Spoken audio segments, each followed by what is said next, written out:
Welcome to everyone. I'm James Jensen, today's webinar chair. I'm a contractor supporting the Office of Indian Energy Policy and Programs Tribal Energy webinar series. Today's webinar, titled Building Electrification, Why and How, is the sixth webinar of the 2021 DOE Tribal Energy webinar series. Let's go over some event details. Today's webinar is being recorded and will be made available on DOE's Office of Indian Energy Policy and Programs website in about 1 week. Copies of today's presentation slides have been posted to the Office of Indian Energy website, and a link is posted in the chat so you can access those now. Everyone will receive a post-webinar email with the link to the pages where the slides and the recording will be located. Because we are recording this webinar, all phones have been muted. We will answer your written questions at the end of the final presentation. You can submit a question at any time by clicking on the question button located in the webinar control box on your screen and typing in your question. Let's get started with opening remarks from Lizana Pierce. Ms. Pierce is Senior Engineer and Deployment Supervisor for the Office of Indian Energy Policy and Programs and duty stationed in Golden, Colorado. She is responsible for the execution of the deployment program, which is national in scope. Specifically, the deployment program includes financial assistance, technical assistance, and education and outreach. She also implements national funding opportunities and administers some of the resultant tribal energy project grants and agreements. She has over 25 years of experience in project development and management and has been assisting tribes in developing their energy resources for the last 20+ years. She holds a Bachelor's of Science degree in Mechanical Engineering from Colorado State University. Lizana, the virtual floor is yours. Thank you, James, and hello, everyone. I join James in welcoming you to today's webinar. This webinar series is sponsored by the Office of Indian Energy Policy and Programs, otherwise referred to as the Office of Indian Energy. The Office of Indian Energy promotes Indian energy development, efficiency, and use, helps to reduce or stabilize energy costs, enhance and strengthen Indian tribal energy and economic infrastructure related to natural resource development and electrification, and brings electric power and service to Indian lands and homes. To provide this assistance, the deployment program partners with the Indian tribes and Alaska Native villages to overcome the barriers to energy development. Specifically, our deployment program is composed of a three-pronged approach consisting of financial assistance through competitive grants, technical assistance at no cost to tribes and eligible tribal entities, and education and capacity building. This Tribal Energy webinar series is just one example of our education and capacity building efforts. Specifically, the webinar series is intended to provide attendees with information on tools and resources to develop and implement tribal energy plans, programs, and projects, to highlight tribal energy case studies, and identify business strategies tribes can use to expand their energy options and develop sustainable local economies. This year's webinar series is focusing on how tribal energy projects can improve community resilience, foster economic development, and support environmental stewardship. In the sixth webinar of the series, we will focus on building electrification, which is a broad term for efforts to reduce the use of combustion fuels in buildings by introducing appliances and systems that use electrical energy rather than carbon-based fuels. It's a growing trend due to its potential for greenhouse gas emission reductions and improved air quality. We hope this webinar and the series as a whole is useful to you, but we also welcome any feedback. So please let us know if there are any ways we can make the series better. You can send that feedback to our main email address at indianenergy@hq.doe.gov. Before I turn it back to James, I did want to personally thank the presenters, Janet and Tom, for giving up their time in preparing for and for presenting today's webinar. Thank you both. And with that, the virtual floor is yours, James. Thank you, Lizana. Before we get to the presentations, I will introduce both of our presenters. For our first presentation, we will hear from Dr. Janet Reyna. Dr. Reyna is a senior research engineer in the Building Technologies and Sciences Center at the National Renewable Energy Laboratory. and a joint faculty in Civil and Environmental Engineering at Colorado School of Mines. Her research interests include assessing the energy and environmental impacts of urban areas at city and regional scales, as well as developing decarbonization strategies for the U.S. building sector. She is a developer on NREL's RESSTOC, Building Energy Stock Model. Dr. Reyna led the residential electrification projections for the LA 100 project with Los Angeles Department of Water and Power and the City of Los Angeles, and she is the NREL lead for the Chicago Residential Retrofits Advanced Building Construction FOA project. Previous to joining NREL, she was an ORISE Science and Technology Policy Fellow at the DOE Building Technologies Office. Dr. Reyna holds doctorate and master's degrees in civil and environmental and sustainable engineering from Arizona State University and a bachelor's in mechanical engineering from Purdue University. Following Dr. Reyna, we will hear from Dr. Tom Marsick. Dr. Marsick is the chief scientist at the National Renewable Energy Laboratory's Cold Climate Housing Research Center. He has a joint position with the University of Alaska Fairbanks, where he serves as an associate professor of sustainable energy for the University of Alaska Fairbanks Bristol Bay campus and the Alaska Center for Energy and Power. He is passionate about research and education in the areas of energy and sustainability and utilizes the synergies of his joint position to benefit people in Alaska and beyond. His passion is reflected in various honors, including Alaska's Top 40 Under 40 Award and a recognition from the World Record Academy for designing and constructing the world's most airtight residential building on record. Tom has a Master's of Science in Electrical Engineering from the Czech Technical University in Prague and a PhD in Engineering from the University of Alaska Fairbanks. He has numerous publications and has served on high-profile committees, including Alaska Governor Bill Walker's transition team and its Consumer Energy Subcommittee. He has a very precious daughter whose faith keeps reminding him to work hard on helping to develop a sustainable future. Thanks to you both, Janet and Tom, for making the time to join us today. With that, let's get started with our first presentation. Janet, you may proceed once your slides are up. Thank you so much, James. And thank you for the opportunity to be here today. I'm really excited to be able to talk to this audience. Most of my work has traditionally been just for the Building Technologies Office, although obviously there's implications of the type of work that I do for other parts of DOE, so I'm really excited to be able to talk to you all today. So as James mentioned, I am one of the developers on the RESSTOC building stock energy model, and what this is it's a large-scale simulation of energy use in the housing stock of the United States. That's a lot of detail to let us drill down to different areas. So kind of given that that's my main focus, I'm really interested in developing decarbonization strategies for the US. I did want to caveat this presentation. I'm talking about the US building sector as a whole, but a lot of my work has been on the residential sector and especially in urban areas.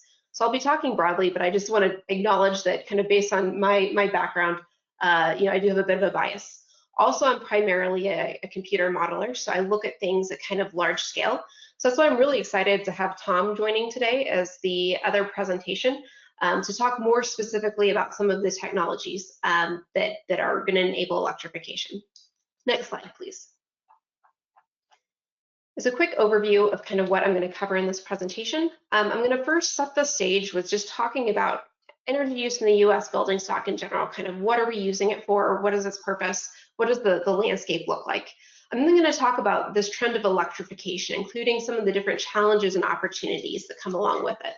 I'm then going to very briefly talk about the different technology options for electrification, because not all electrification is equal. And then I'm going to pull in a couple of quick examples from some of the modeling projects that I've done on the potential of electrification. Next slide, please.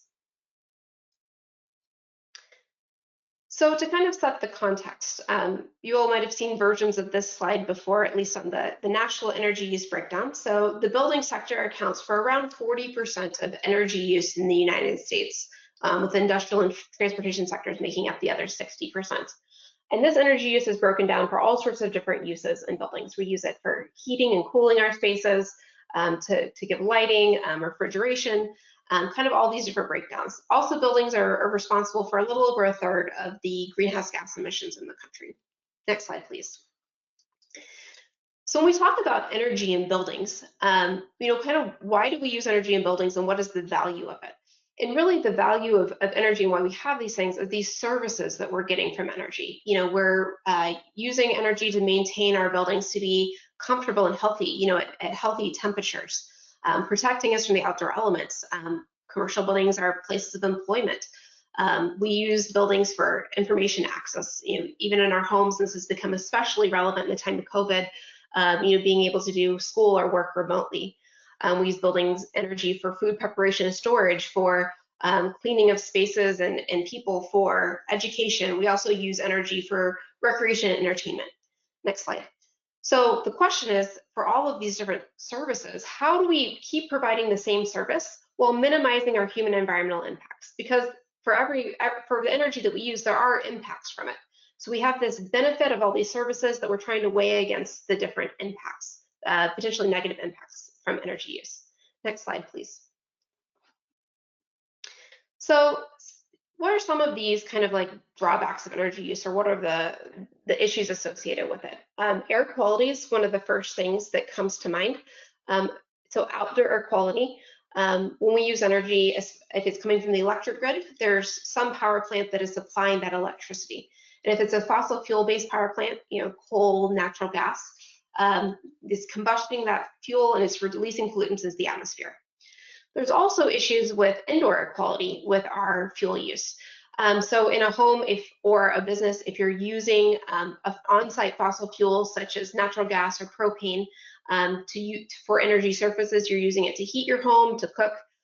When you actually combust that fuel, you're releasing some amount of pollutants into your indoor space. These could be things like PM 2.5, which is particulate matter, so basically very small pieces of soot that can be inhaled into the lungs. You get some other byproducts of combustion, sometimes if it's not clean combustion, NOx, SOx, things that can lead to serious impacts on human health. It could be asthma, cardiac events, respiratory problems. It's been correlated with miscarriages. And this can be especially true in vulnerable populations, so people that already have underlying health conditions, or young children, or the elderly. So there, you can see right away there's a potential serious issue with our indoor and outdoor air quality and energy use when people are exposed to these pollutants. So one way that electrification can help, especially in the indoor air quality, is you're removing this combustion from inside the home. You're reducing exposure of the occupants to these indoor pollutants. Next slide, please. Another benefit of electrification is potentially supporting a climate change mitigation strategy. So it's a fact that if we're looking for a low or zero carbon building sector, we cannot get there if we're still burning fuels inside our homes. Because when you burn those fuels, they will also be releasing carbon dioxide, which contributes to climate change. So there's kind of this, when we're talking about decarbonizing the building sector, there's kind of this integrated strategy that we talk about. So the first thing is electrification. Remove all those on-site fossil fuels burning, switch it to electricity. Well, simultaneously, you're removing carbon emissions from the electric grid. So you're removing fossil fuel combustion on the electric side as well. At the same time, another strategy that kind of goes along with this is because if you were to just switch everything over with the cheapest available electric technology, it would be really expensive from an electric bill perspective, but also a big demand on our electric grid that it's not prepared for right now. So there's also kind of this other supporting strategy where you increase the efficiency of the equipment. So basically you're trying to achieve the same service, the energy service out of the equipment for less energy. And that can help reduce costs for the building owner, but also the total electricity that we need to demand. Next slide, please. So kind of in this context, where are we at right now? So this is a breakdown, I forgot to put the source on here, but this is from the EIA's monthly energy review. And this is a breakdown of kind of what's happening in terms of the site energy consumption in buildings in the US. We're getting about 61% from electricity in terms of what we're using in buildings. There's also some amount of on-site renewables, so this would be things like rooftop solar panels on homes and businesses. But there's still a large chunk of on-site fossil fuel combustion. Almost a third of the site energy is coming from fossil fuels. And then if we look at the pie chart on the right side, breaking down that electricity, you can see that our electric sector is not fully renewable now either. A big portion of that is coming from fossil fuel-based sources, a growing chunk from renewable energy, and then also nuclear, which is carbon-free but not always considered renewable depending on kind of your definition of it. Next slide, please. So right now this is kind of our electricity landscape. The Biden administration, however, has this goal of getting our electric sector to be 100% renewable energy by 2035. So this is kind of the strategy I'm talking about. If we're able to decarbonize the electric grid and remove all the fossil fuel plants, things like natural gas plants, coal plants, we're able to remove those from the electricity sector while simultaneously moving the whole building sector to electricity. We're looking at a strategy for getting to a fully decarbonized building sector. Next slide. But there's still this issue. Like even if you were to fully electrify or fully decarbonize the electric sector today, we wouldn't be at decarbonized buildings because of this 35% that are of energy still coming from on-site fossil fuels. So kind of what do we do about this? Next slide. So what is kind of the current state and what is the breakdown? Where are those fossil fuels being actually used in buildings? I'm showing two. These are, you'll notice the percentages at the top of the charts are a little bit different. These are the most recent data we have for the sectors, but they're a little bit old. This is a residential building survey and a commercial building survey, and looking at basically what different technologies are using these fossil fuels in homes and businesses. So you can see all the different purple ones here are different types of fossil fuel-based energy sources. So you'll see natural gas is kind of this medium purple and it's the most common. You see this darker purple is propane. You'll see a lighter one is fuel oil. Fuel oil is still used quite a bit in space heating, but not throughout the whole US. It's most common in the northeastern United States. So you can see that these fossil fuel-based sources, next slide please, are going to things like space heating, water heating, cooking, and clothes drying. And there's other ones that are a little bit smaller, things like pool heaters or like smaller grilling, which is kind of cooking. But these are really the four big ones that we talk about in terms of where are the fossil fuels being used right now. Next slide. So electrification. So what are some of the benefits if we were to be able to move these technologies over to electricity? Reduce CO2 emissions. And there's a little asterisk on here because in the near term, given that our electric grid is not fully renewable at this point, there are some areas of the United States that if you were to switch fully to electricity today, you might increase your CO2 emissions. And this is areas especially that are heavily dependent upon coal. But given that we see this trend towards pushing the electric sector to decarbonize, you'd see reduced CO2 emissions in the long term, even if you have this short-term boost. But in general, it's supportive of the CO2 emission reduction strategy. Also, there's the benefits of indoor air quality that we talked about, removing those pollutants from inside buildings where people are likely to inhale them. It also provides support for powering homes with renewable energy sources. If you have an electrified home that you put a solar panel on, you're able to use that solar power for your energy uses in the building. Next slide, please. So the question is, if there's all of these health and environmental benefits, why aren't we doing it more? Next slide. So I'm going to talk about some of the concerns with electrification because it's not just a win-win-win strategy yet. So the first one that we talk about is the cost of electrification to building owners, to building occupants, and to people operating buildings. Electricity is generally more expensive than natural gas in most parts of the United States. So some electric technologies can increase utility bills. If the energy use is similar, the energy consumption between the appliances is similar, you might see an increase in utility bills. There's also the purchase costs. Depending on what we're talking about, electric equipment can also be more expensive to purchase than natural gas equipment, especially some of the more advanced electric technologies that I'll talk about later. Also, just kind of this what I call a brute force approach to electrification could lead to some serious equity concerns. If you start mandating electrification in new homes or without really kind of a careful consideration, and incentivizing or pushing electrification in ways that only people with high enough incomes or building owner-occupied homes could afford, you might leave lower income residents still with natural gas and footing the remaining natural gas bill. And what I mean by this is if you have more and more customers that stop purchasing natural gas, the natural gas utility is going to start increasing their fixed cost of natural gas. And so the dwindling pool of remaining customers is going to start having to pay higher and higher amounts for the per unit of natural gas in order to make up for that natural gas utilities costs. So if we're not careful in terms of how we transition to electricity, we could be leaving disadvantaged people really footing the bill for the remaining natural gas infrastructure. So it's something we want to be very careful about. So kind of second bucket of concern, reliability. So if you have a fully electric home or business, when you lose electricity, you lose your electric services unless you have some sort of on-site backup. One of the most stark examples that we've seen of this recently is an ERCOT, which is the Texas electric grid.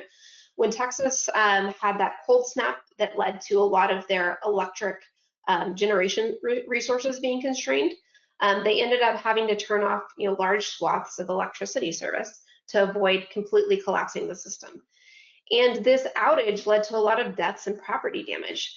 And the reason for this, Texas uses a lot of electric heating. And so when you were losing electric heating, it led to unsafe cold conditions in a lot of homes, and also led to pipes bursting and things like that that led to the property damage. I will mention that Texas is primarily electric resistance heating, which is kind of the less efficient version of technology that I'll talk about.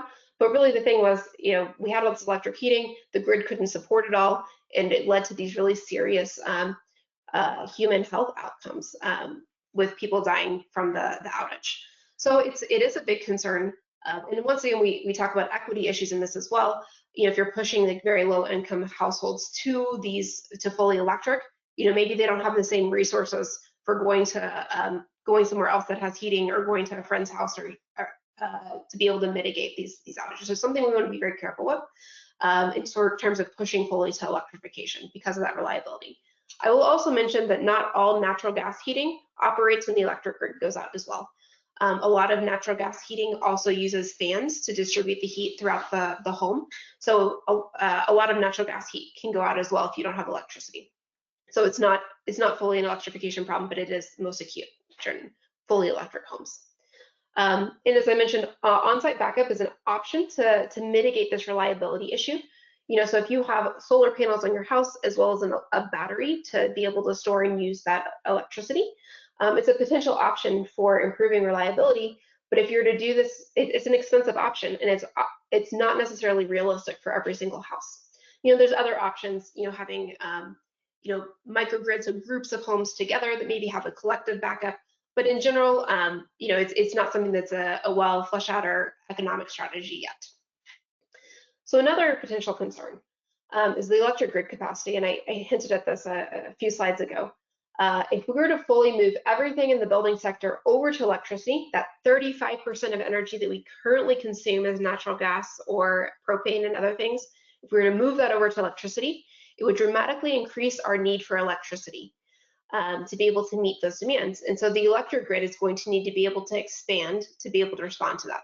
So you have all this new demand for electricity, and the grid will need to be able to respond to that. And so there's the total amount of electricity that's needed, but also the electric grid matters a lot, the timing of that, because you have to have a power plant supplying that electricity at the exact moment in time that you need it in your business, your home or business. And so you need to be able to have power plants that can meet that demand at exactly when it's needed. So it potentially is changing the way that the electric grid structure to be able to move so much energy consumption over to electricity.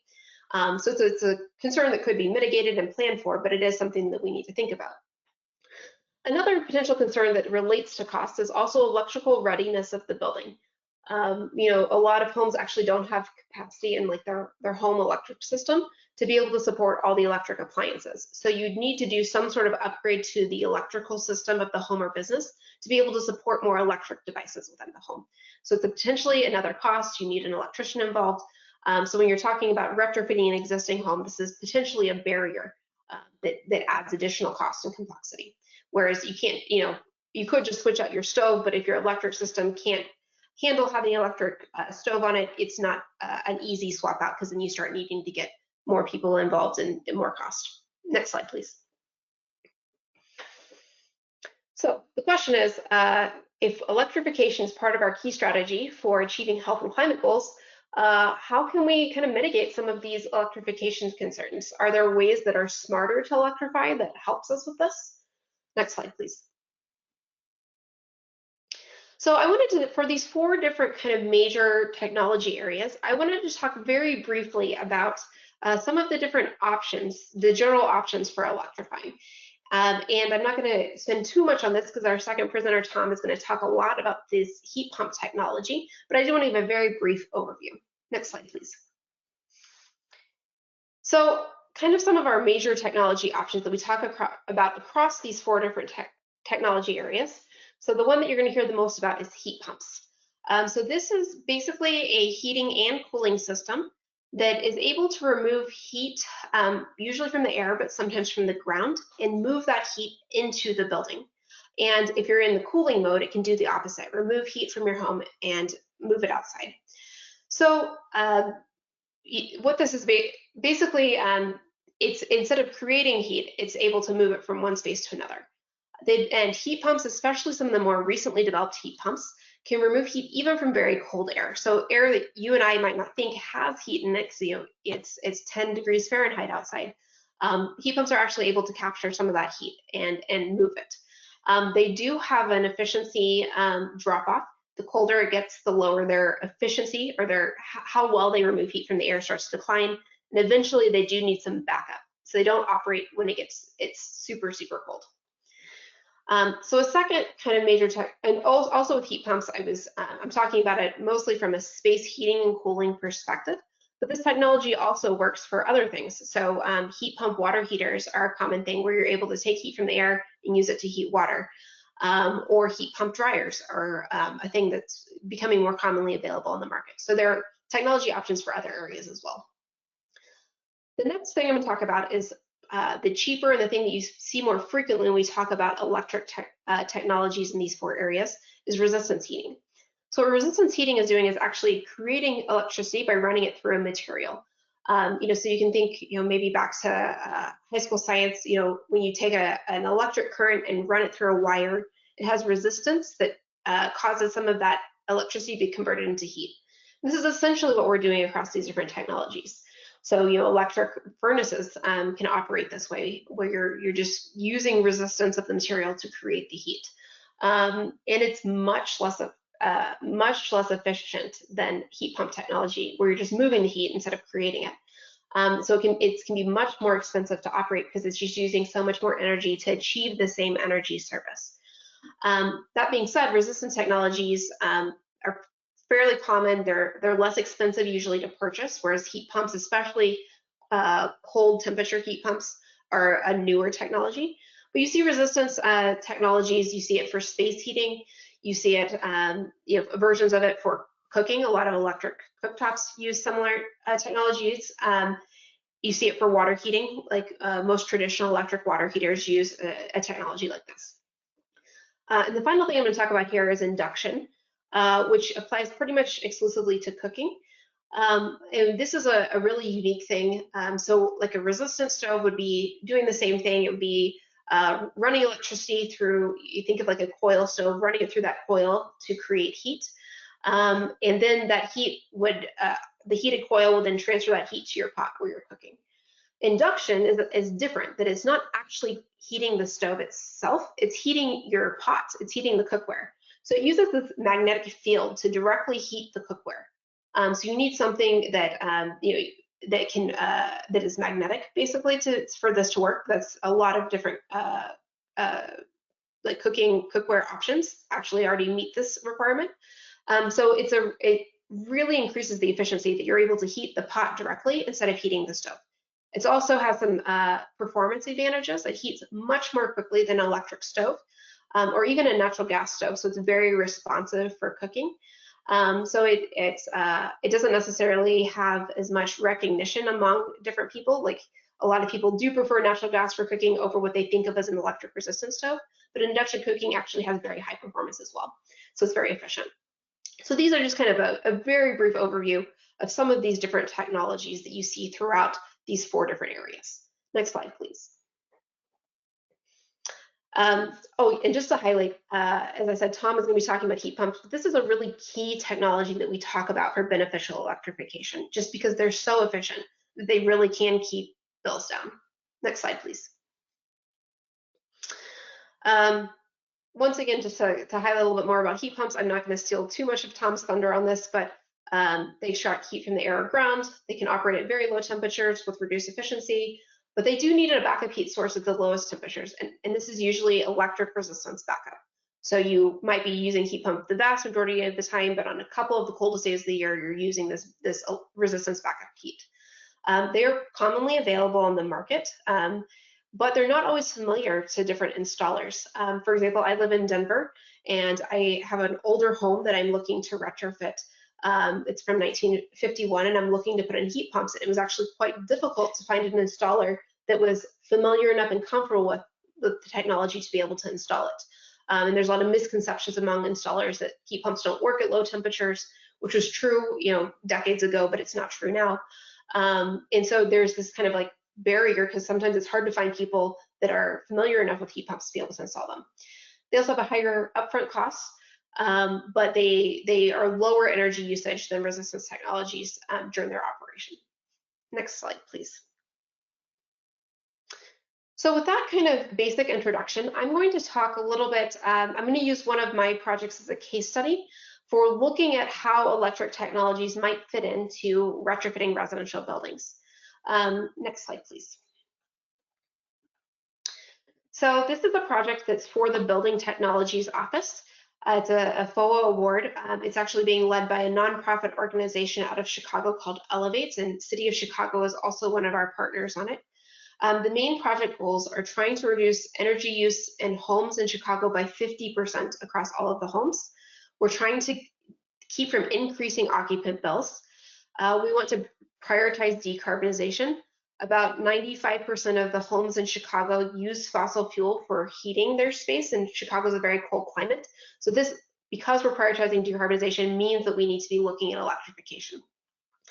And we also, so as part of this, we wanted to evaluate the role of heat pumps as both getting to this deep energy target and to electrify.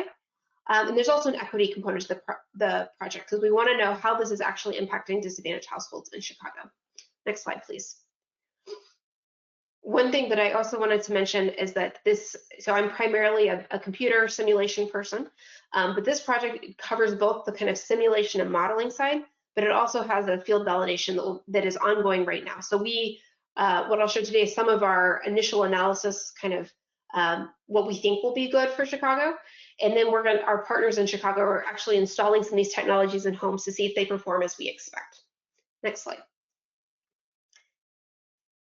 So as I mentioned at the beginning, I work on this national model res doc that does detailed modeling. One of the advantages of it is we can model the impact of technology change. So we can say, okay, so we have a model of Chicago. What if we put heat pumps in all the homes? What if we put in double pane windows? How does this actually impact energy demand? So we made a Chicago version of res doc. Next slide, please. We looked at a whole range of metrics for the project. We were looking at cost, bill savings, CO2 savings, energy savings by different fuel type, and upgrade costs, payback, some things to just kind of look at the energy impacts and economics of these retrofits. Next slide, please. This is a lot going on this slide, so I'm going to go through it really quickly just to orient you to so we modeled 10 different packages of upgrades. So basically grouping some of these things together. What if we put in a heat pump and we put some insulation in the wall? What if we just swap out and put in a new natural gas furnace, but also change out the windows? So we have 10 different combinations. Next slide. a group of different things that were messing with the building envelope, like insulation, windows, air sealing. And one of the reasons we want to look at this is that improving the envelope of the building can basically reduce the amount of heating and cooling that you need. So it can make your energy bills lower because you're operating your equipment less frequently, and sometimes you even can do smaller sized equipment because it has less heating or cooling load. Next slide, please. So these are the things that I've been talking about mostly in this presentation. These are equipment that can use either fossil fuel-based or electricity. So it's our space heating, it's our water heating, it's cooking, and it's clothes dryers. So these are all these electrification technologies that I've been talking about. Next slide. And the final category is just things where just general efficiency. So things like swapping out for LED light bulbs, things that are just generally beneficial for energy saving. Next slide. Next slide, please. So these are kind of our high-level summary takeaways from our 10 packages. So you go to the next slide, please. There's a lot of different metrics going here, but I just want to highlight a few kind of key takeaways. For this, the top plot here is our 50% energy savings mark, and more or less the only things getting there are things with heat pumps. So they're just so efficient that we really needed to get to the deep energy savings. Next slide. The heat pump upgrades, however, were quite expensive. This is because the cost of heat pumps is just expensive. Next slide. This scenario 6 here, this is electrification where we're using resistance heating. This is a case that was cheaper for doing the install of the equipment, but it led to basically increased energy burden on the households. On average, they were spending about $331 more a year on their energy bills than they were before the retrofit. Next slide. However, when we're looking at some of these heat pump cases, we were seeing substantial bill savings. So the upgrade cost was high, but they were saving on their utility bills. And this was actually a surprise to us because we were expecting Chicago is so cold and the cost of electricity is more than natural gas. And so this switch we actually thought was going to increase the utility bill, but in fact, it created savings. So everything that's positive in this graph is savings on utility bills. Next slide. So what I'm showing in this graph are all the averages. So it's this model of the whole city of Chicago. We have a whole bunch of different representative households, and so this is on average. So the question is, if we're saying things like $500 in bill savings on average, is that, are most of the homes seeing things similar to that, or is there a big spread where some homes are saving thousands of dollars, but some are actually paying way more? Next slide. So we also looked at this as well, because this is really important from an equity perspective. So if you look at the bottom right plot here, this is the same one that I was just pointing to, that it's a basic upgrade where you're putting in a heat pump, but you're not, it's a little bit cheaper than some of the ones where you're doing everything like swapping out windows. And the numbers that you're seeing there, the percentages, the 80 and the 12%, the 80% means that in 80% of the homes that we modeled, they're seeing greater than 50% energy savings and positive bill savings. So this is the quadrant we really want to be in. And then we have an additional 12% that maybe they're not meeting quite the 50% mark, but they're at least saving energy and they're saving on their utility bill. So the takeaway is that in 92% of homes for this package, you're saving energy and you're saving money. So this was a really great takeaway. Next slide. So some of the conclusions. So this is a single case study, and we're using the real utility rates in Chicago. But the initial results are promising that we can find these cases where heat pumps could be deployed without increasing utility bills, even in a very cold climate. As I mentioned, there's a field validation portion where they're going to go and test our takeaways from this in real homes. But the cost of those heat pumps is still a substantial barrier because right now it's just so much more expensive to purchase than electric resistance technologies. So if there's ways that we can be bringing down the cost of heat pumps, either through increased competition or through government subsidies, this is something that could potentially really improve the economics of this. Next slide. And the final thing I'm going to talk about here is a national study that is ongoing that will eventually be online, but I just wanted to mention it because it's a resource for kind of thinking about electrification potential throughout the US. Next slide. So this is the Building America climate zones of the US. There's different ways of talking about US climate zones, but this is one of them. Next slide. So you see across these kind of 5 different aggregate climate zones, what I'm showing on the right here is the saturation of different heating fuels in different parts of the US by climate zone. Next slide, please. So what you can see, like for the cold and very cold, if we look at the breakdown of heating fuels, you can see the vast majority are natural gas heated, although it varies a little bit by building type, with single family homes being a little bit more than multifamily homes, but it kind of depending how you think about it. So you see just a lot of natural gas consumption. Next slide. Contrasting this to the hot humid climate zone, where you see almost 91% of heating is, especially in the multifamily sector, is electricity. And obviously this is a warmer climate, so you need less heating, but they do need heating in many cases. And so you see a lot of already electric heating, although this is not necessarily heat pumps, a lot of it's electric resistance. So basically, when we talk about nationally trying to electrify, we need different strategies for different sectors. Or sorry, different strategies for different climate zones. It's true for different sectors as well, since single family homes and multifamily homes have kind of different existing technologies, but there's these really stark differences by climate zone. Next slide. So what we're doing in this national characterization study is we're trying to just understand the differences that exist throughout the United States in terms of what is their current energy use, what is the current fuel type, what is the potential for decarbonization? How does this vary by building type? I just showed the results for the residential side. We're also doing this for commercial buildings.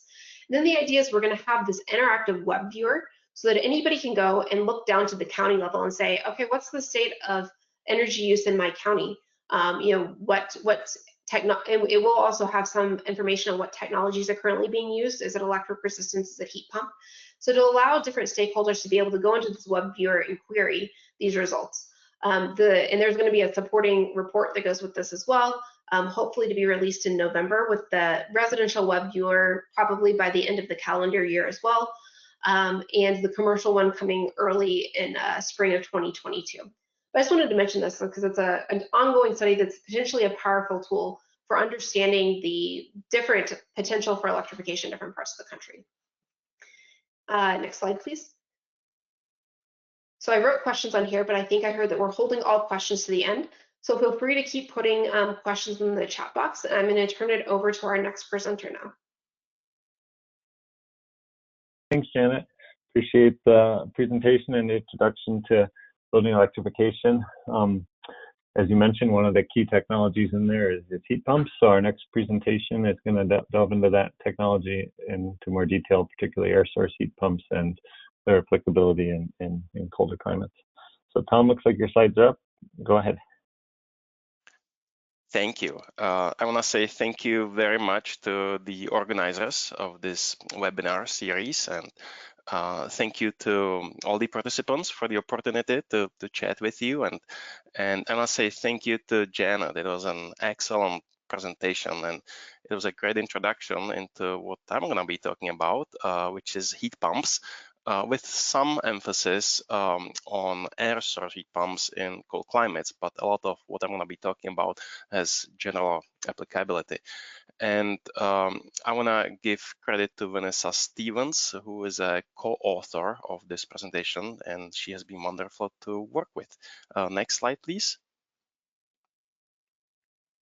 So a brief outline of what I'm going to talk about. So I'm going to start with some introduction to heat pumps and explain what a heat pump is. Then I'm going to look at some comparisons, and I'll try to compare air source heat pumps to other types of heat pumps.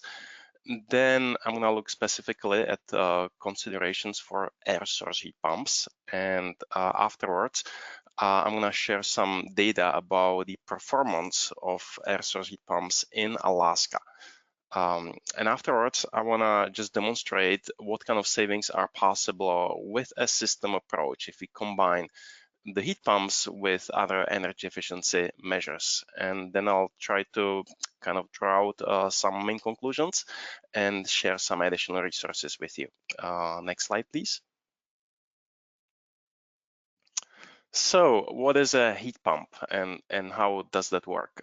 So most of you are familiar and have experience with heat pumps because probably all of you have used a refrigerator at some point in your life. And a refrigerator is a heat pump. A refrigerator takes heat from the inside of the fridge, which is cold, and puts it to the outside of the fridge, which is warm. That's why the coil on the outside of the fridge is hot, and it's supplying the heat into the surrounding environment. Or you can think of a freezer, right? In a freezer, you have, say, 0 degrees Fahrenheit inside in the freezer, and a freezer is a heat pump. And so this heat pump, this freezer, is taking the heat from this very cold environment, say 0 degrees Fahrenheit, and it's putting it into the warm environment. Again, that's why the coil on the back of it is hot, and it's supplying the heat into the warm environment inside in your house. And we can use the same technology for heating buildings, except now we are not removing the heat from the inside of your freezer. We are removing the heat from the outside of your building, from which can be very cold, to that environment around your building. So we are removing the heat from that, and we are supplying that heat into the building. Now, the outside environment can be either the outside air, then we call it an air source heat pump. It can be a body of water, then it's a water source heat pump, or it can be the ground, then we call it the ground source heat pump. I'm gonna focus on air source heat pumps in this presentation because they are nowadays getting a lot of attention, and I'll explain why they are getting so much attention. I also want to point out this picture that I have here. So the photo on the left, it's just an example of one specific type of a heat pump. So the photo on the left is the outside unit. That's the one that's removing the heat from the outside air. So this specific type is an air source heat pump. And the unit on the right is the indoor unit. That's the unit that's then supplying the heat into the building. The specific type would be called a ductless mini split system. So a ductless mini split heat pump. Ductless because it has no duct. As you can see, the indoor unit, it's just blowing the warm air directly into the open space. And it's called a mini split system because there's only one indoor unit for the outdoor unit, unlike multi-split systems, which would have multiple indoor units. And these ductless mini split systems are getting a lot of attention nowadays. And you might say, well, this looks like an air conditioner, right? And in fact, what it is, it's an air conditioner running backwards. And the reality is that most of the products on the market today can serve both functions. So with a simple switch of a button, you switch what's called a reversing valve in there, and you simply switch it from cooling to heating and vice versa. So, an air conditioner takes heat from the inside of the building and it puts it to the outside environment. And then with a switch of a button and, engaging the reversing valve, you reverse that.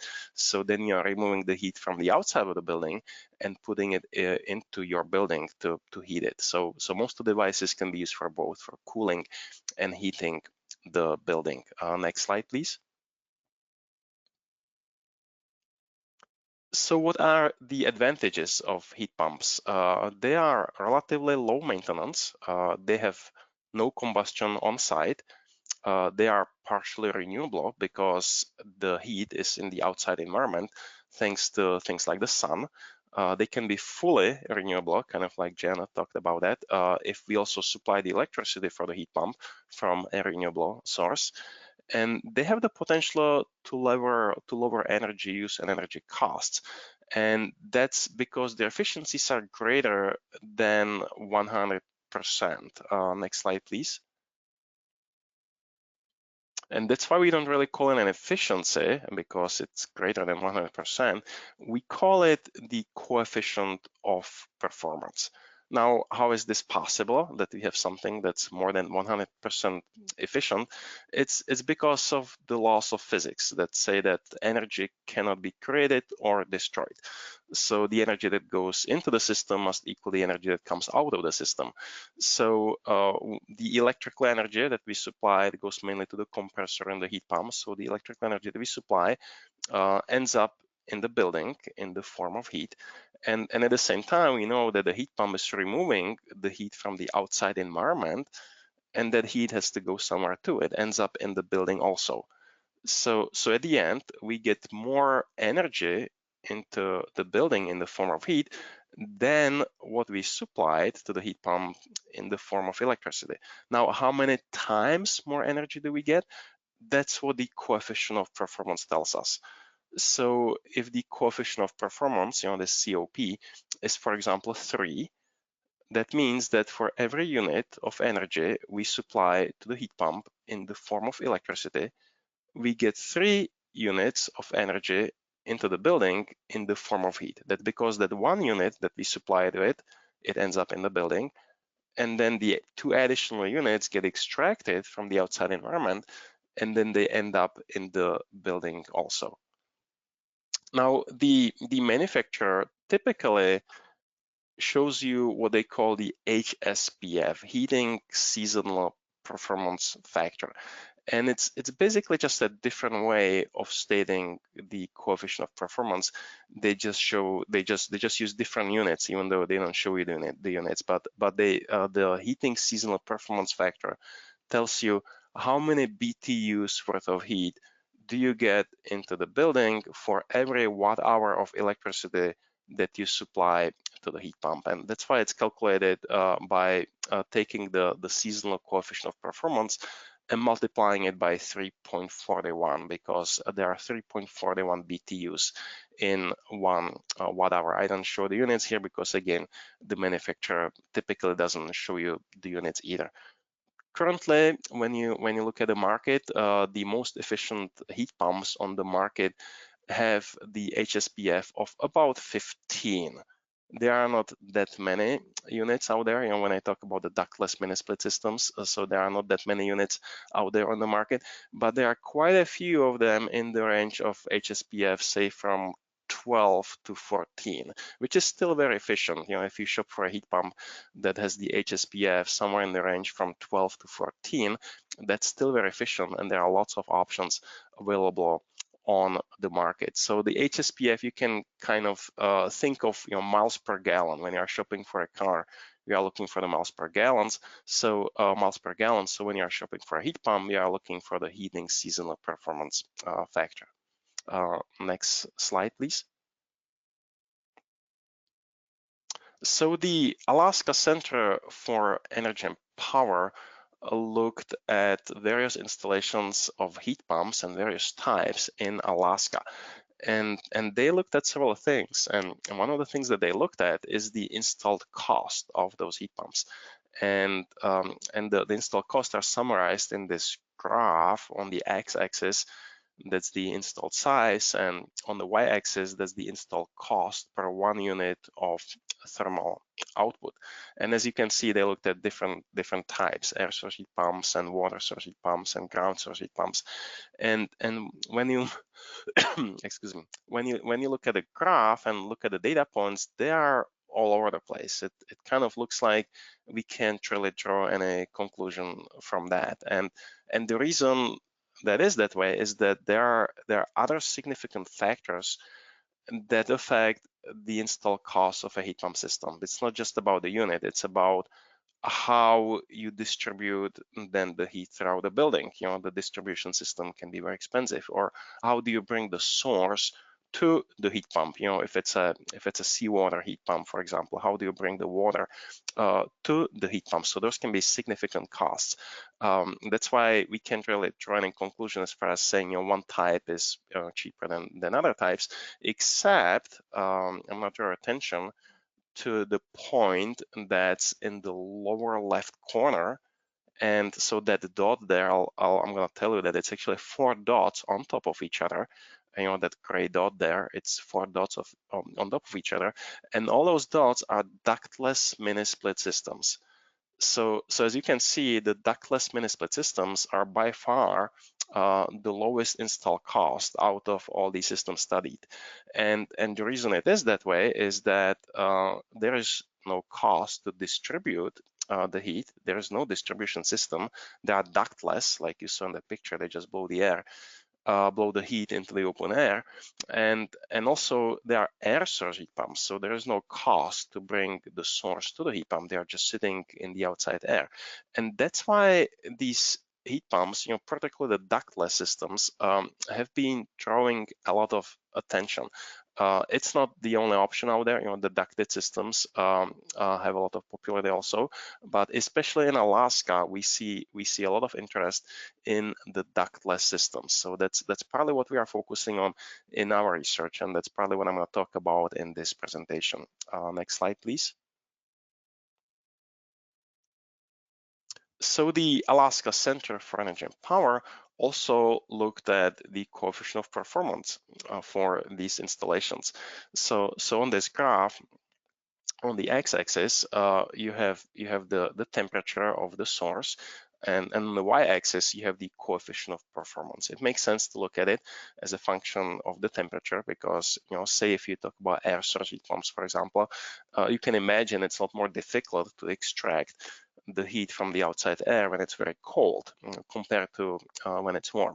So that's why it makes sense to look at the COP as a function of the temperature. And when you look at the data points on this graph, they are all over the place.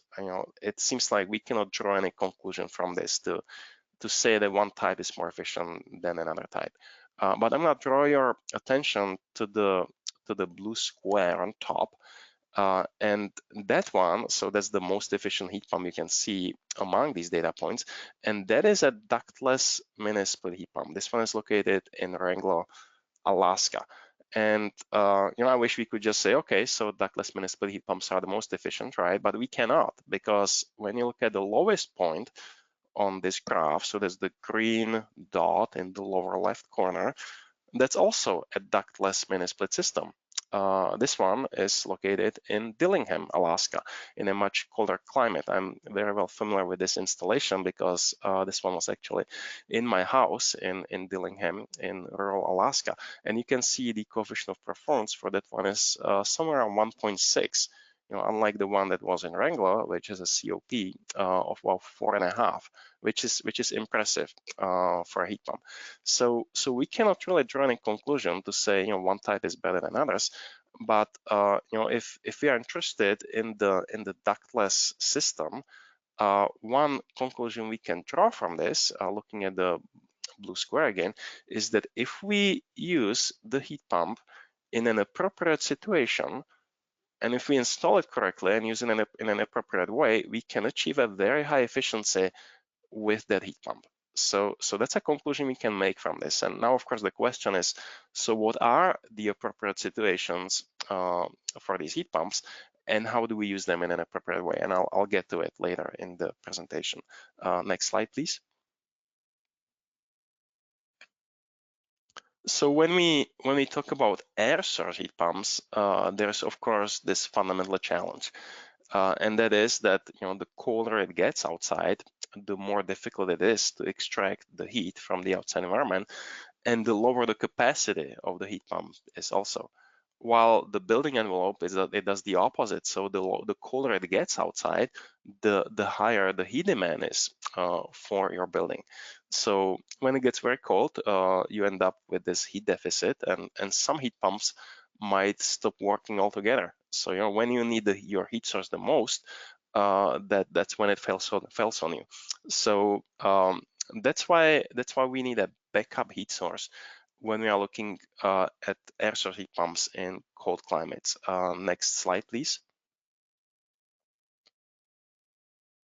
So here are the special considerations for air source heat pumps. So like I said, we need a backup heat source in cold climates.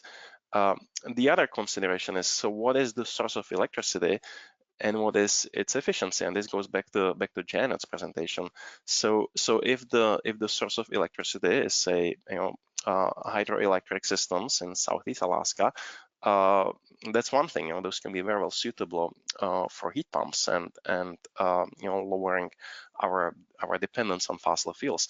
But if we talk about a remote community in Alaska that uses diesel for electricity production, and it's very common. So we use diesel generators in our remote communities in Alaska.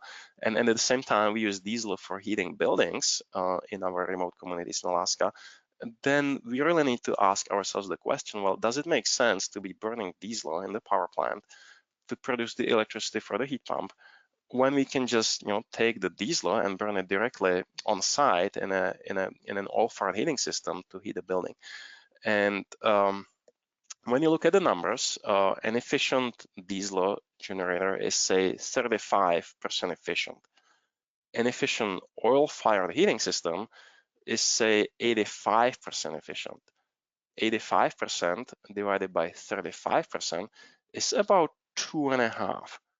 So we need the coefficient of performance of at least 2.5 for this to be making sense. If we have a lower coefficient of performance, then the amount of diesel we need to burn at the diesel generator to produce the electricity for the heat pump is greater than if we are just burning the diesel directly at the building in an all-fired heating system. So now, if we look at decarbonizing, and kind of like Jen pointed out, and replacing the diesel produced electricity with renewable sources in the future, then it paints a different picture, and we should certainly be thinking along those lines.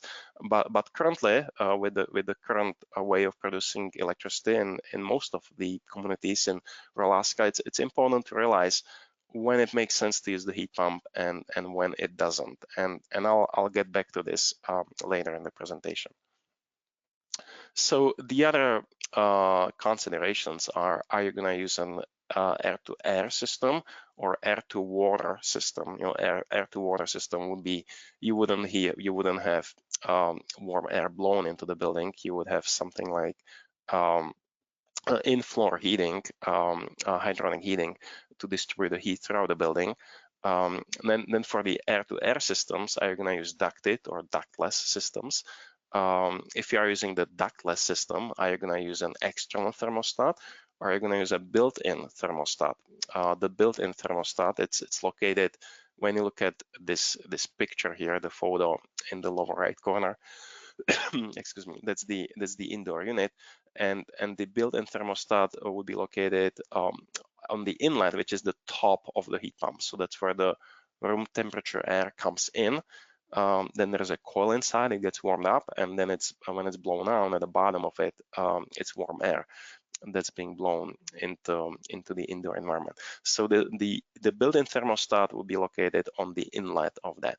And what's getting currently the most attention, seems like, in Alaska at least, are the ductless mini split systems, which means those air-to-air systems that have the built-in thermostat, because that's the cheapest installation. You don't have to attach any distribution system. You don't have to attach any additional thermostat. So it's the simplest, cheapest installation out of these heat pump systems. And that's why there's a lot of interest in this technology. And that's why it's important to learn about this technology, because we wanna use it appropriately. We wanna use it in a way that really serves the purpose and helps us lower energy use and lower energy cost and decarbonize and improve indoor air quality and all that. So then the other consideration, if you are using air source heat pumps in cold climates, is so what is the outside air cutoff temperature? Nowadays, the models of the market on the market, kind of the coldest ones, can operate somewhere down to -20 degrees Fahrenheit. I'm not saying that they operate efficiently in those temperatures, but still, at -20 degrees Fahrenheit, some of the models are still going to be supplying heat into your building, which is, I think, pretty impressive. Next slide, please. So, like I mentioned, we studied some heat pump installations in Alaska, and I want to tell you about what we found out. We were able to do this thanks to a grant from the Alaska Energy Authority, and besides just wanting to find out what is the field performance of the air source heat pumps in Alaska, an additional objective there was to study the potential of using air source heat pumps as an electrical demand management tool by replacing resistive heating systems. And this question came from the community of Wrangell in Southeast Alaska, where they were facing having to purchase an additional diesel generator because of the increasing load on their system. And they were wondering, well, could they avoid having to purchase an additional diesel generator by incentivizing heat pumps? So this is where the question came from. Next slide, please. So these are the locations of the heat pumps that we studied. And I want to draw your attention to those with the orange square, because in those 3 locations, we studied the heat pumps in a much greater detail. And so that was in the community of Dillingham in Southwest Alaska, and then in Juneau and Wrangell in Southeast Alaska. Next slide, please. And here are the results from the detailed monitoring of these heat pumps. So on the x-axis, that's the outdoor temperature, and on the y-axis, that's the coefficient of performance. And here you can see what what Janet was talking about, that the colder it gets, the less efficient the heat pump is. And just think about kind of the magic number that I mentioned. We want a COP at least 2.5 in kind of normal situations in the communities in rural Alaska that use diesel for electricity generation. So when you look at the kind of the far right side of this graph, you can see that we are well above the COP of 2.5. So that's where it makes a good sense to use these heat pumps. Now, when you look at the far left side, the COP is pretty much 1. So the efficiency, that would be the efficiency of direct resistive heating, by the way. So a direct resistive heating, like a hair dryer or a space heater. So those type of devices have the COP of 1. So there's, because what you put into it, that's what goes into the heating.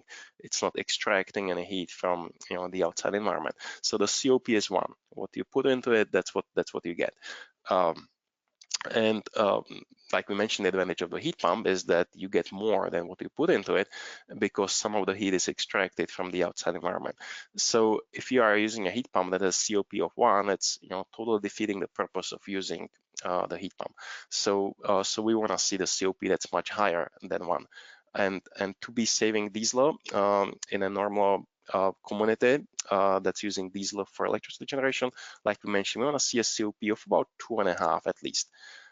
So now, based on this, I kind of a fairly common strategy to use the heat pumps in cold climates, if we are talking about the air source heat pumps, is to use them in the shoulder seasons only. So if we use them during the shoulder seasons, when it's still relatively warm outside, so the heat pump is efficient, but it's cold enough that you need to heat your building, that's when you can be saving significant amounts of fossil fuels. And then commonly people turn them off then in the middle of the winter when it's very cold, because in those situations the heat pump doesn't operate very efficiently, and you are better off just using your typically it's an oil-fired heating system, and the amount of diesel that you use for that oil-fired heating system is less than if you are trying to use the heat pump, which needs to be supplied from the electricity which is produced from the diesel in the power plant. So this data here helps paint that picture.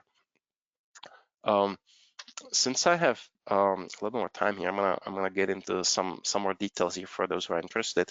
So I want to mention that we looked at not only the steady state coefficient of performance, but we also looked at the integrated coefficient of performance. And what I mean by that, I'll demonstrate it on this series with the black and blue dots.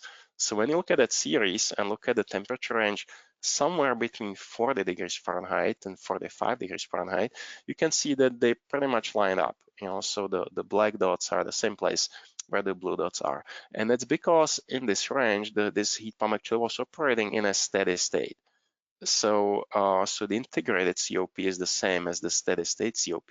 But then, as you can see, as the temperature gets warmer, the black dots start being lower than the blue dots, which means the integrated COP is lower than the steady state COP, and that's because the heat pump no longer operates in a steady state. It actually cycles.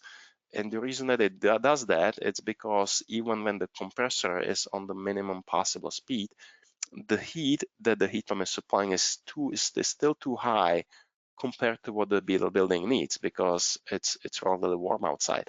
And so the only way that the heat pump can satisfy that relatively low demand is to cycle. So it's turning on and off, on and off, on and off, and that's decreasing the efficiency.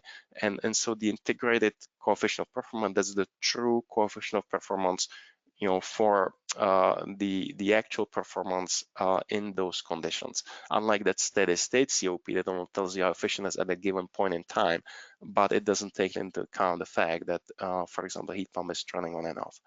Now, when you look at the colder temperatures, going down below, say, 40 degrees Fahrenheit, that's where you can also see that the black dots start to be below the blue dots. So the integrated coefficient of performance is lower than the steady state coefficient of performance.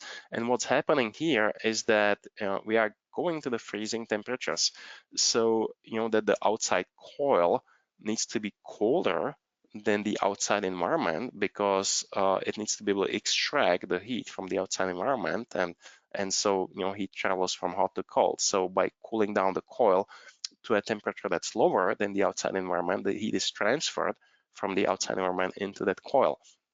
But by cooling it down to lower than, here you can see, 40 degrees Fahrenheit or so, you are starting to get into the freezing temperatures, and there's condensation on that coil, and it develops frost. And the frost is getting thicker and thicker, and at some point the heat pump needs to defrost that. So it goes into a defrost. It starts sending heat into that coil to melt that ice, and then the water just drips down. So again, it cycles. So every so often it goes into a defrost and it goes through these cycles. And because of these cycles, again, the heat pump is less efficient than what we would expect based on the steady state data. One last thing I want to mention here is that even though this was not our plan, we noticed when we're analyzing the data that for some heat pumps, when there is lower compressor speed and the outdoor temperature stay the same, and the efficiency of the heat pump goes up, the coefficient of performance goes up, while other models, when we see a lower compressor speed and the outdoor temperature stay the same, the efficiency of the heat pump goes down. So it was interesting to see how different models behave in a different way, and this kind of opened up an important research question, which I'll get to later in this presentation. Next slide, please. So here are some general conclusions from the detailed monitoring.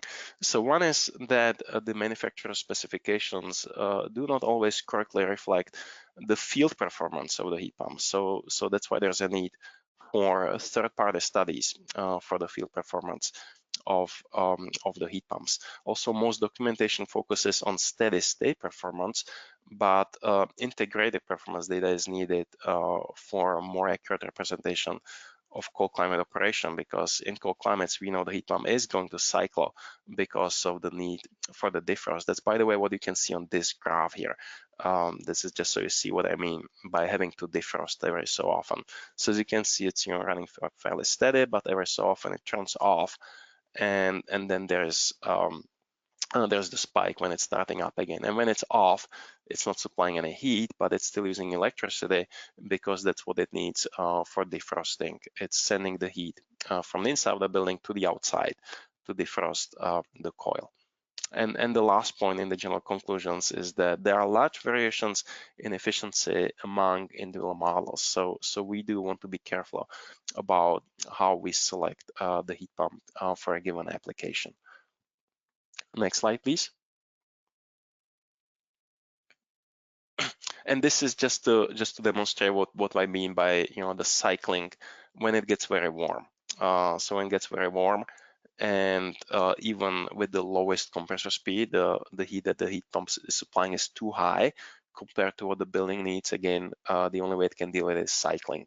So here's just an example of what it looks like, and again, that decreases the efficiency. So again, that's why things like sizing the heat pump are important considerations.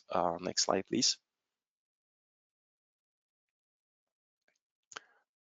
This is kind of a rare situation that we saw, but we did occasionally see that where the coefficient of performance drops below 1. One can see it in the lower graph where the green series is the output, the energy output, and the blue series is the energy input. And we like to see the output greater than the input. That's why we are using the heat pump. But you can see that then it crosses, and the output is actually lower than the input. And this was confirmed by independent measurements on the outside in it too, where the outside coil should be colder than the outside environment. The outside coil is the blue line there, and the outside environment temperature is the green line. And so the coil should be colder. It needs to be extracting the heat from the outside environment. But as you can see, at a certain point they cross, and the coil is actually warmer than the outside environment, and the heat pump, as opposed to extracting the heat from the outside environment, is supplying the heat into the outside environment.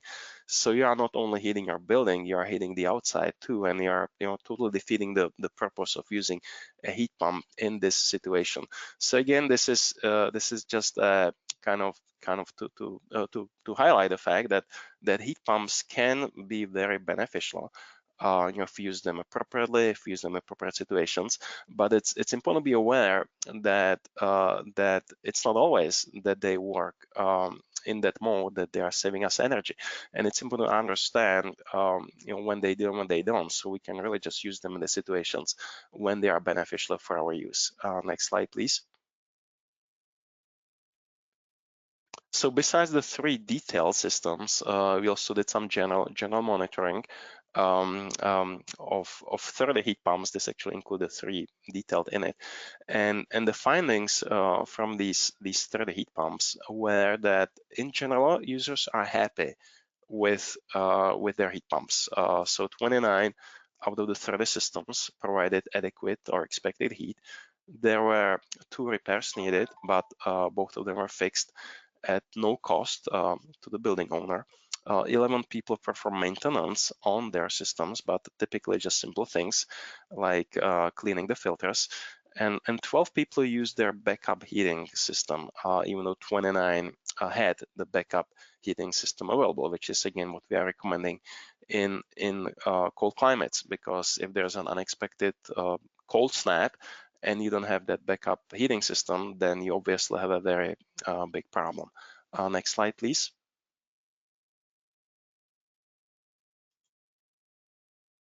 So with these 30 systems, we also did some basic electrical monitoring on some of them, and the findings from that are that from the limited data,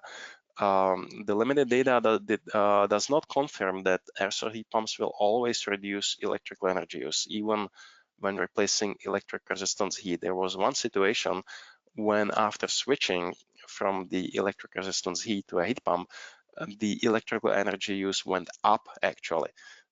So again, this is just to point out that while heat pumps can significantly reduce our energy use, they only do so if we use them appropriately in appropriate situations, if they are correctly installed. So we don't want to pay attention to all those factors. We don't want to just think we are going to put in a heat pump and it's going to automatically save energy. That's not true. It's only going to do it if we do it right. Also, air source heat pumps have only a small effect on peak power demand. It's because of the transient states when their peak power can be quite high. So the demand side management programs should include other measures than air source heat pumps if what they are looking at is to limiting the peak power demand. Next slide, please. So I mentioned that one thing that we noticed before led to an important research question. That's actually something we are researching right now, and that's how the performance of the heat pump changes when you are changing the thermal loading but keeping everything else the same. So in other words, you are changing the compressor speed, but the outdoor temperature stayed the same. And in order to do this, we need very controlled conditions. So we have a new climate chamber at the Cold Climate Housing Research Center that allows us to keep the stable conditions and only change one variable at a time. And so in this climate chamber, we are now studying different models of heat pumps and looking at how the performance changes with the different levels of thermal loading. And this then has important implications to things like, does it make sense to use a nighttime setback, for example? Because when you use a nighttime setback, meaning you automatically lower the temperature of the building at night to save energy, then it means in the morning when the heat pump kicks in to bring the temperature back up, it needs to at a high compressor speed to quickly warm up the building. And if the efficiency at the high compressor speed is, for example, very low, then that might be defeating the purpose of using the night setback. Or if it is very high, then that might be a very good thing. We don't have an answer to that question currently. We don't know if it makes sense in cold climates to use a nighttime setback also, or to use a nighttime setback or not. So that's why we are researching that question. This also has some implications for sizing the heat pumps. So we don't have all the answers yet, but there's general guidance out there. I'll share some resources with you at the end that you can use currently to install and correctly operate heat pumps in your buildings. Next slide, please.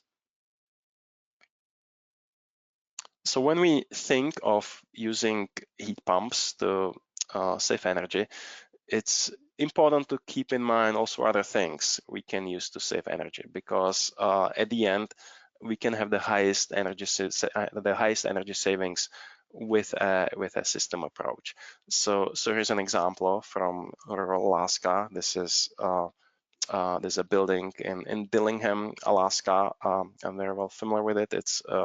It's my former house actually that I designed and built, and it combines an air source heat pump with an extremely energy efficient building envelope. We are talking about 28 inches thick walls, just to put into perspective, and the annual heating bill for this home is about $200 annually for heating this home, which is a very small fraction of what typical buildings use in rural Alaska.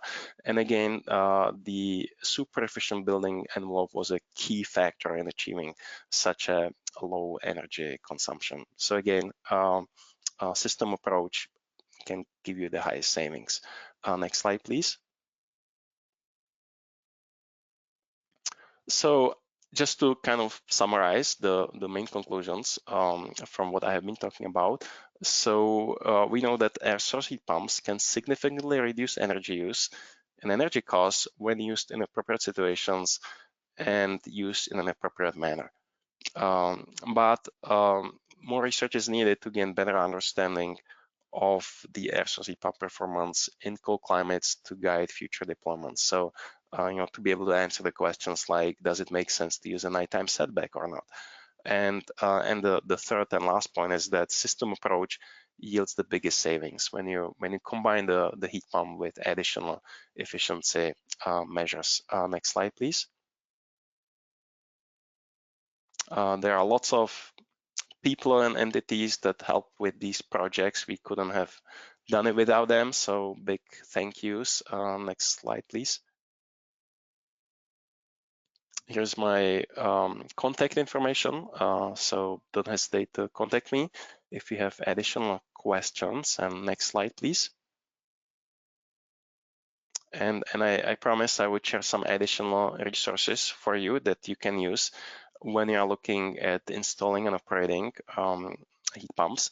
So one resource for those of you from Alaska that I want to point out is the Alaska Mini Split Heat Pump Calculator, which was developed mainly by Alan Mitchell with Analysis North. And he did an amazing job compiling the existing information about the performance of air source heat pumps into this calculator. So this calculator allows you to put in the parameters of how you are intending to use the heat pump, and it's gonna then show you if it makes sense or not to use it in this specific situation. And then you can play with the parameters to figure out, okay, so how can I change either the heat pump itself or the way I use it to come up with a scenario where the use of the heat pump is beneficial. So that's the Alaska mini-split heat pump calculator, which has, most of the communities in Alaska are in the database. So you just select your community, and it's going to automatically load the climate data and other data for the community. Then the other resource I want to share with you is the air source heat pump installer and consumer resources from the Northeast Energy Efficiency Partnerships. And these are great resources, as you can see, not just for installers, but for consumers also, to decide on things like, so what type of heat pump am I going to choose for the given situation? What kind of size of a heat pump am I going to use? How do I correctly install that? So these are great resources for that purpose, applicable nationwide, not just Alaska. So I just want to share these two resources with you all. And with this, I'm gonna stop here, and I'm gonna hand it over to James. Thanks, Tom. What a great presentation. A very challenging subject to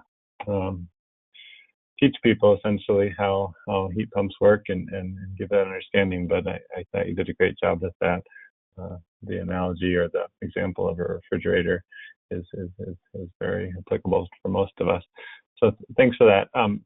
We'll go to questions and answers next, but I just want to let the audience know that I just put a link in the chat for a future webinar that we aren't putting on, but Environmental Protection Agency has put together on heat pumps, and I think it's October 25th. So if you want more information on heat pumps after this webinar, you can register for that one in the link. All right, so we have now time for questions. So please do submit any questions that you have. I have some here, but there will likely be time for more. So submit them in the chat box, and we should be able to get to them. First off, a high-level question, probably for both of you. But when it comes to building electrification in general, do either of you have, and I know you're both a little bit more on the academic side, but do either of you have any knowledge of incentives that are available either on federal or state levels for electrifying buildings? So I'd say that most incentives that exist are with the electric utility. They don't always exist because sometimes states have rules between fuel switching, because if you're incentivizing electrification, you're directly taking away from the natural gas utility.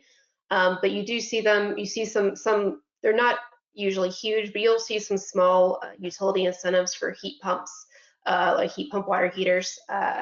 I think that my utility has one that's like $600 or something like that. So not really enough to substantially offset some of it. I think there's some hope that the infrastructure bill that's currently working its way in Congress has some substantial heat pump incentives. But as of right now, I don't think it does. I don't know if Tom, if there's anything else you wanted to say on that or something I missed. Yeah. No, that's great information. Thank you. I think there is still the federal tax credit for Energy Star heat pumps. Correct me, somebody, if I'm wrong, but I think the tax credit is still there. And also, kind of like Janet pointed out, you want to look at local incentives. So I'll give you an example. So we have funding from the Department of Energy now to help implement a thermalized campaign in Juneau, Alaska. And a big part of this thermalized campaign is installing heat pumps. They're taking advantage of the economies of scale to purchase and install these heat pumps, and this goes with consumer education and then lessons learned that can be applied in other communities in the United States. And so that's an example of a local program that incentivizes the installation of, in this case, it's ductless mini-split heat pumps. So I just want to encourage everybody to pay attention to your local programs, because some communities do have their own programs to incentivize heat pumps and potentially other electrification measures or other energy efficiency measures. Great, thank you. A question here specifically for you, Tom. You mentioned about the need for a coefficient of performance of about 2.5 when you're talking about offsetting diesel heat in rural Alaska. Can you explain that once again?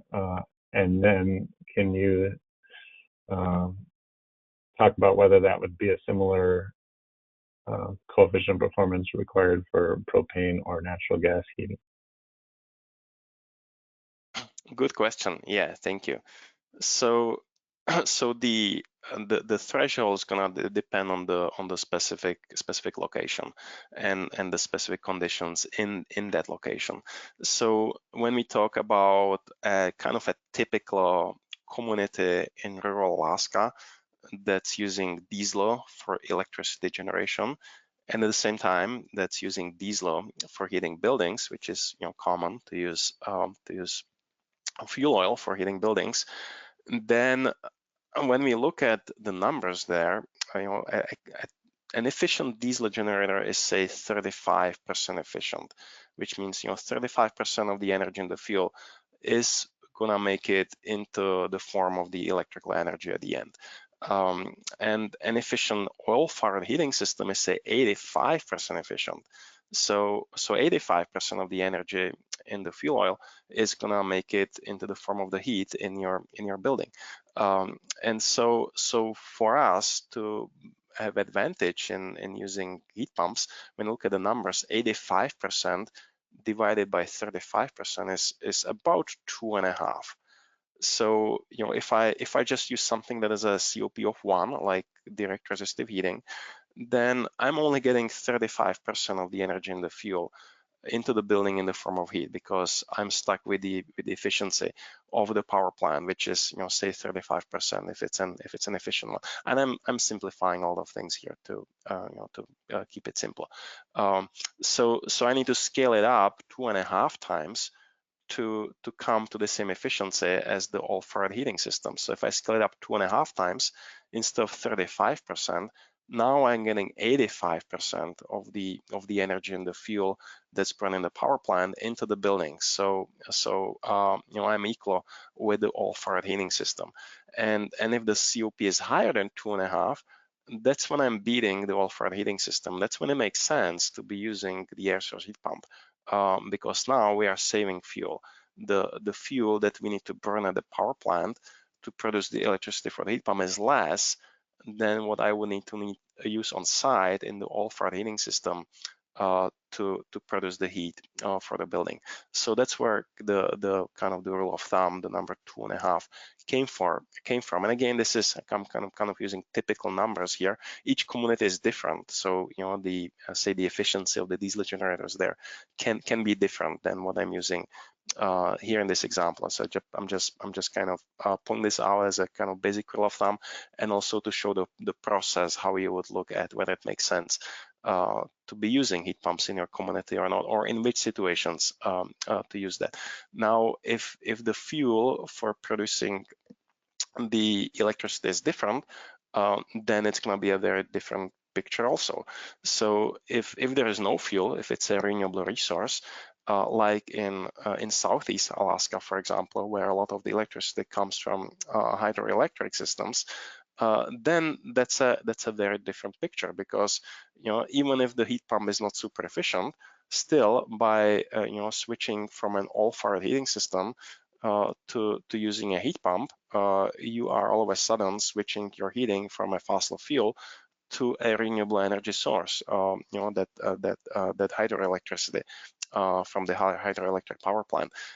If the power plant is a natural gas power plant, natural gas also has a significantly lower greenhouse gas emissions than diesel, because natural gas is basically hydrogen, a little bit of carbon in it, but basically hydrogen. So most of what it's producing is H2O, water, and only a little bit of CO2. So the numbers are going to be very different also. And then the picture becomes more complicated, because it depends on, so what's your primary goal? Is it to reduce greenhouse gas emissions, Or is it to save money because the costs don't necessarily always correlate to the greenhouse gas emissions? Is it to save finite resources because then there's a different picture for natural gas and oil also? So the picture becomes a lot more complicated when it comes to other fuels, and it depends on what your specific goal is. And that's when these types of calculators are very useful to produce the numbers, like I mentioned, the Alaska mini split heat pump calculators, to give you the numbers that you can then use to make the decisions based on what your specific goals are. So I'm gonna stop here to see if there are any follow-up questions to that. That was great. Thank you, Tom. Kind of a broad question here, still on heat pumps. And I think both of you touched on it a little bit, and it's highly variable is the answer in the end. But is there kind of an ideal climate or rule of thumb where you can say, gosh, if I live in this sort of climate, air source heat pump is best or an ideal heating source? Tom, your presentation says that even in cold climates it can still be an option, but presumably warmer climates are somewhat more beneficial. So what is sort of could you point to a point in the country or something and say this is the perfect climate for an air source heat pump? So sorry, go ahead, Tom. Go ahead.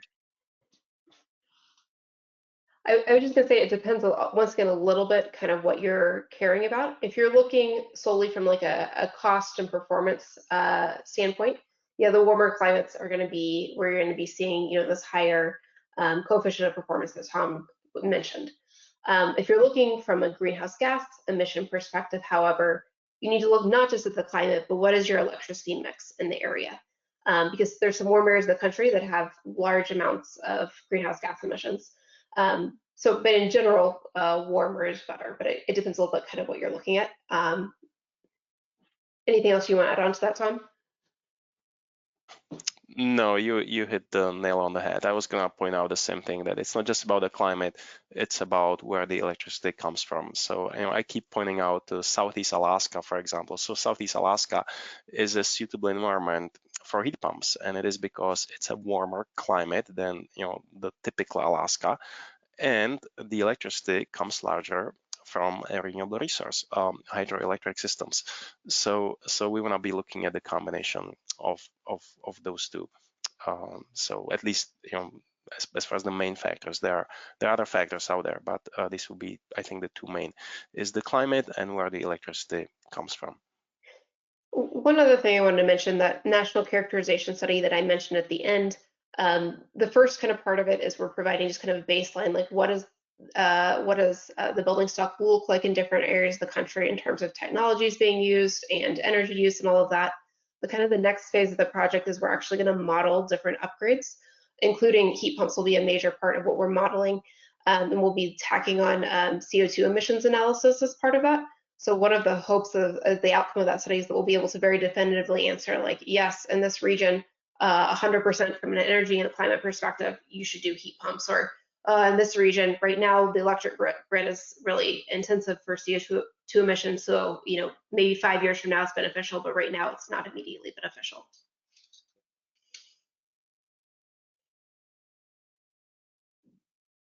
Great, thank you, guys. Probably a question for you, Tom. You mentioned the need for, in these cold climates, to have a secondary heat source in case temperatures get too cold.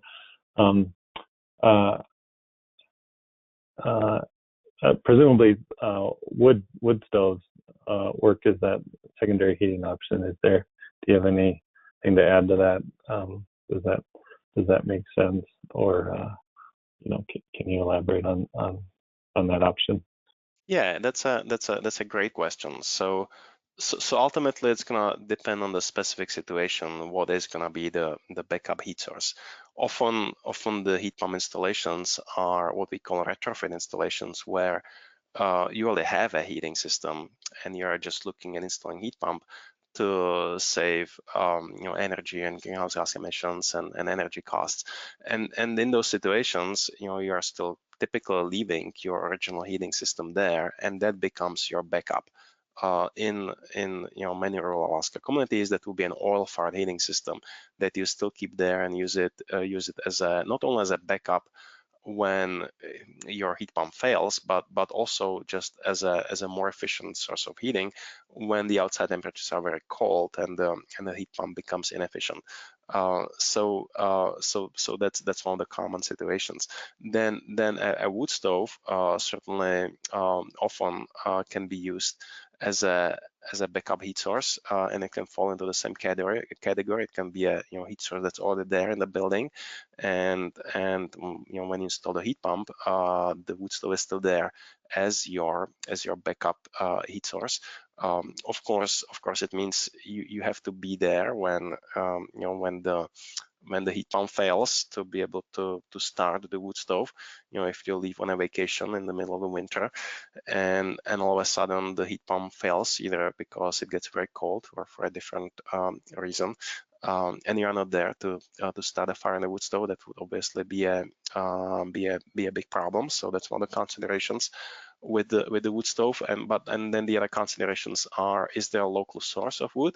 There are some communities in Alaska that would not have that local source of wood. Or another factor is outdoor air quality problems, like in Fairbanks, Alaska, where there's a significant amount of the PM 2.5 from wood burning. So that's another consideration for using wood stoves in general. So not just as a backup heat source. As a backup heat source, it becomes a little bit less of a concern, because you might just be using it for rare situations. But at the same time, those are typically situations when the pollution is the worst, when it's very cold and then we have the strong inversion layers. Then often people think, well, I can just have direct resistive heating as a backup heat source, and I should point out that that's challenging in Alaska in a very cold climate, because then you need a very high amp rating for your electrical service. So that might mean a significant upgrade needed to have a direct resistive heating for the situations, to use it when it's very cold. And that might be a high impact on the grid too. If we look at a community-wide utilization of this strategy, if everybody just start thinking about direct resistive heating, then that can be a hard hit on the electric grid in that community in those very cold temperatures. That's where we always say efficiency first, efficiency of the building envelope first. That's when the efficiency of the building envelope can really help, because if you look at a super efficient building, all of a sudden, that direct resistive heating becomes an option. That was my backup option in the house in Dillingham that I briefly mentioned. But I should point out also that the demand heating load is less than a hair dryer. So a hair dryer is an oversized heat source.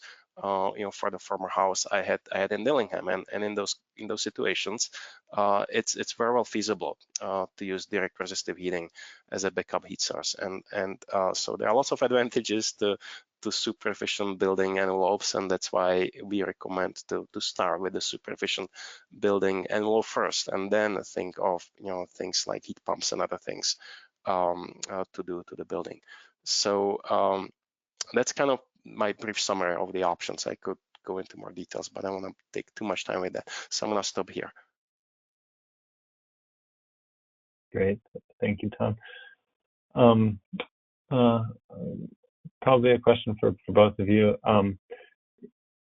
Heat pump technologies, are you expecting any sorts of developments, or is there, if you look into the future, a few years, are there changes coming that would make heat pumps more broadly applicable? And maybe a follow-on to that would be, are there smart thermostats or smart logic devices that help you operate your heat pump in an efficient manner, or do you have to make your own decisions?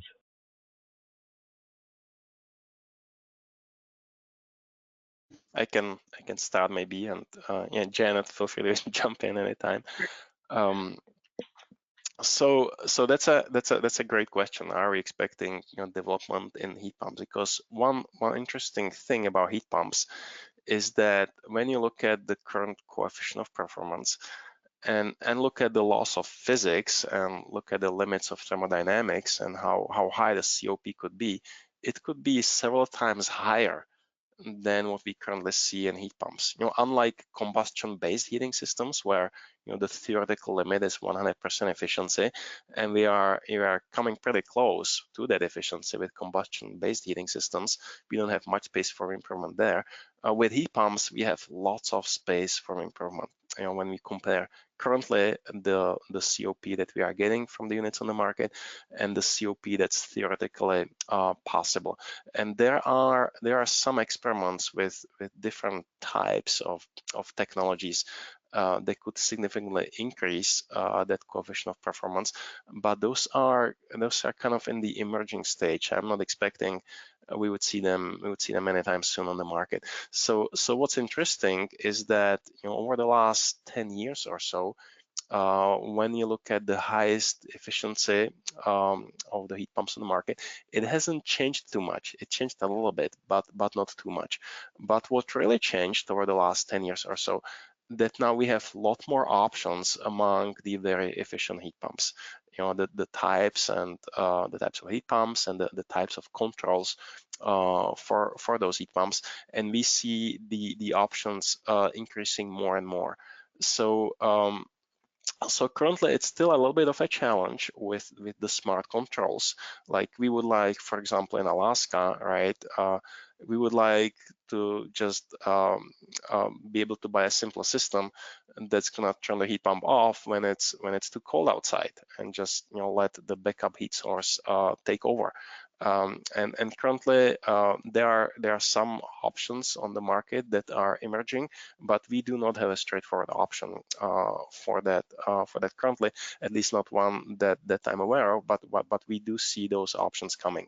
So that's the type of development I see coming. It's we are not necessarily in the efficiency itself, but in the options that can then be utilized to increase the efficiency of how we use the heat pump. So it's in the usage of the heat pump, not necessarily in the rating of the heat pump. I'm gonna stop here, and Jonathan, we might have some thoughts to add to this. Yeah, two more things to tack on. I think one area that we might see some movement is in the cost of heat pump systems. And I'm not sure if this is going to be just market driving the cost down, or some sort of government intervention in the form of subsidies or something else. There's just a lot of, and maybe I'm too immersed in like the building technology office's viewpoint on this, and there's a lot of focus right now on the role of heat pumps in this kind of decarbonization. And so I think that we'd anticipate some sort of change in the pricing that the consumer sees on heat pumps. I think that that's likely to happen.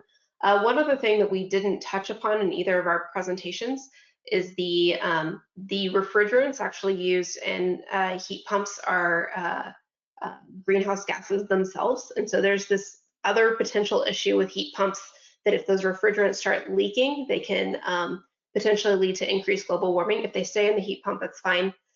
So there is quite a bit of research also in trying to add in refrigerants that are lower global warming potential, that have less climate harm. So it's not necessarily, it's a separate kind of area than the energy performance of their cost, but I do anticipate some changes and moving towards lower global warming potential refrigerants.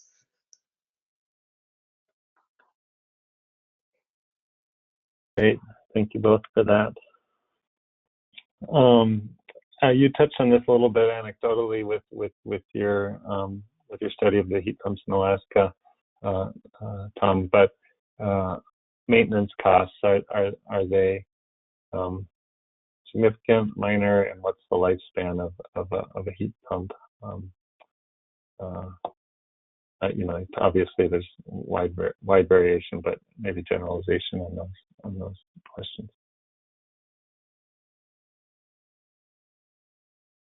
Yeah, good questions. Thank you for that. So they are relatively low maintenance. Unlike combustion-based systems, where you want to have it inspected every year and tuned up. Um, you don't necessarily need that for a heat pump. It's a system you don't really have access into. It doesn't have a burner. Um, like a combustion-based system that needs to be cleaned every so often. So they are relatively low maintenance. You do need to clean your filter once in a while, which is a very simple procedure. Um, but the maintenance typically is relatively simple. Then the second part of the question, could you repeat that for me? The lifespan. Are they 20-year appliances, or how long should they last? The lifespan. Thank you. Yeah, the numbers I see around are somewhere between 10 and 15 years. That's the number I have seen being shown around. I don't have my as far as my personal experience. I haven't been around heat pumps for 15 years yet in a great depth. So I'm just gonna be citing others. So there's the numbers I have seen around 10 to 15 years lifespan. But Janet, you might have more information on this too. Those are about the numbers I've heard as well. I don't do field testing myself, so I'm all simulation based. So that's about what I've seen as well.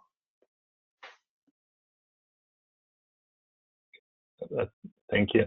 I guess I would add to that, if we're talking about like a ground source heat pump or probably even a water source heat pump, a lot of the cost is in, deploying the coils underground and whatnot, or in a pond. In those cases, those individual coils probably can last well longer than the 10 to 15 years, but the above ground components and the compressors and whatever would need to be changed out. That's just my own thoughts there. You guys can correct me if I misspeaking on that.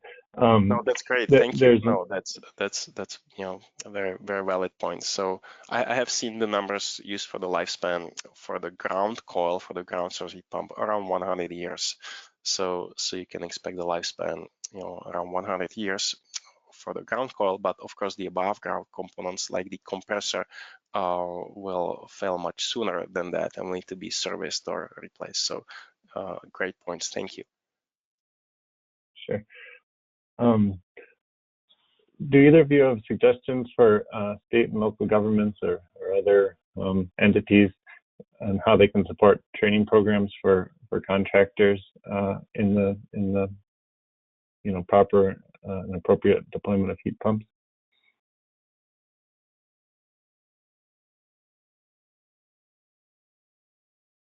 I'm just gonna say that support is very important. Mm-hmm.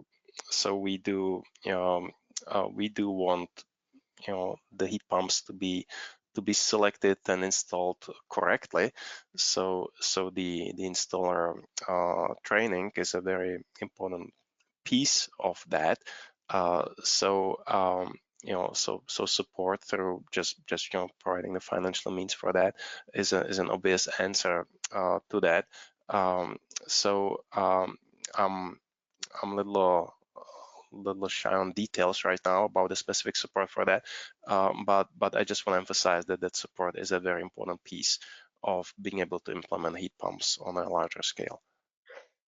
Yeah, and I second what Tom said. When you think about when you're replacing heating systems in especially residential buildings, it tends to be under emergency situations, like you're replacing your furnace because it has failed in the middle of the winter. And so you're going to be pretty much completely reliant upon the recommendation of your contractor and what they're comfortable installing in that system replacement. And so I think that making sure that local installers have information on heat pump performance and making sure that they're sizing and installing them appropriately is really, really critical, because oftentimes the consumer is really relying upon their expertise in selecting their heating system. Great, thank you both. With that, we still have a few questions coming in, but we're at the end of our time, so we got to wrap this up.